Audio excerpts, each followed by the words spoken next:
So what is your name? I'm Autumn. Chance. How long have you been in South Korea? We got here yesterday. Yesterday. Yeah, it's Yeah. very recent. Oh, is this your first time then? It is. Well, we had planned a vacation over in Japan, and had been traveling in Japan for 2 months. We'll be there off and on for 2 to 3 months. Just have really taken in all of like Asia and Southeast Asia, I see. and then added South Korea as a place in our itinerary because of a lot of the culture that is shown on, honestly, YouTube. Do you have something favorite like subject in Korean culture?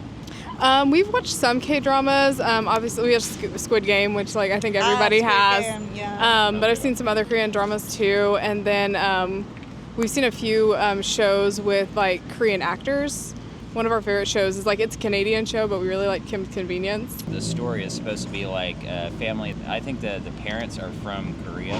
I don't know what city, Vancouver or is Toronto, it I Toronto? think. And I so like see. it's a comedy show, and it's just really funny because you get some of the culture of the Korean parents, and then like them growing up in Canada, they have like different perspectives. Then is there something you wish you had known before coming to South Korea? I wish I would have known a little bit more of the language, honestly, but Right. I always like to try to reciprocate and know a little bit more. My Korean pronunciations are terrible. How did you like find about like English information here? I would say less than other countries we've been to so far. Like some areas have quite a bit of like help in English and Navigation. Navigation has been way harder because Google isn't usable here like it is in the other countries. And then translation, we use a lot of like Google Translate. We just take a picture of like a sign and figure out what it says. Korean translation is way less accurate than it is in like Japanese or Chinese. So it's been harder because of that too. Did you like search for some places? Yeah, we are looking at some of the temples and palaces. We went and visited the Catholic Cathedral today, and we're actually headed towards what's the village name? It's like a village that's like in this location. You mean like the Korean traditional like Yeah. buildings? I see. Bukchon Village. Yeah, Bukchon. that's it. I see. Yeah. Then where do you like mainly find about like the places to go?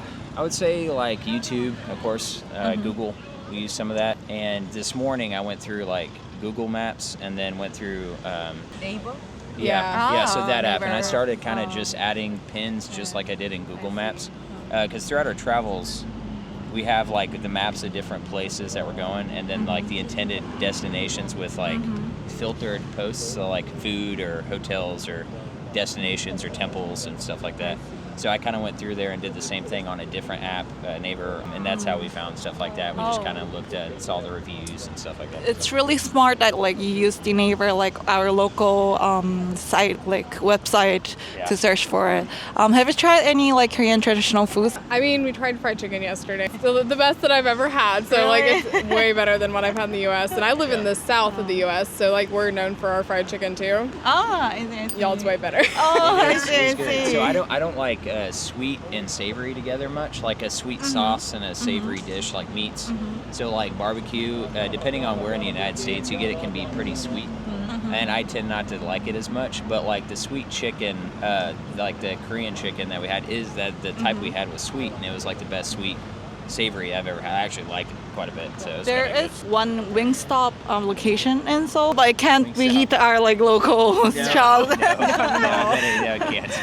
Is there like something that stands out so different about South Korea than like other cultures? There's a few. We spent a lot of time in Japan. We went to like Singapore and Taiwan, so like some stuff is familiar, some isn't. I would say definitely more, like everybody's a lot more open. Like so nobody in Japan would probably try to interview us. Like everybody's I kind see. of doing I what they want to see. do and what they're needing to do. They kind of have their own plan and path for the day, but like in Korea it seems like it's a lot more open and people just talk to each other. Very welcoming, yeah. like get nice and interactive, both with like each other and like us as foreigners. Just everything's felt really friendly and welcoming. Oh, that's really glad to hear. Then thank you so much for your time today. That's a wrap for our interview, and I hope you have a good rest of your time. Thank you. Thank you so much for your time. Yeah. Thank you. 미국에서 오신 커플분을 만나보았는데요. 한국에 와서 치킨을 먹어보고는 이때까지 먹어본 치킨이랑 차원이 달랐다, 최고였다라는 그런 표현을 해주셨어요. 그때 여성분께서 쓰신 표현이 best I ever had 라는 표현입니다. 내가 여태까지 생애 경험해본 것 중에 이게 최고였다라는 표현을 쓸 때 써주시면 돼요. best I ever had. 그래서 오늘 미국에서 오신 커플분께 배워본 표현은 best I ever had 였습니다.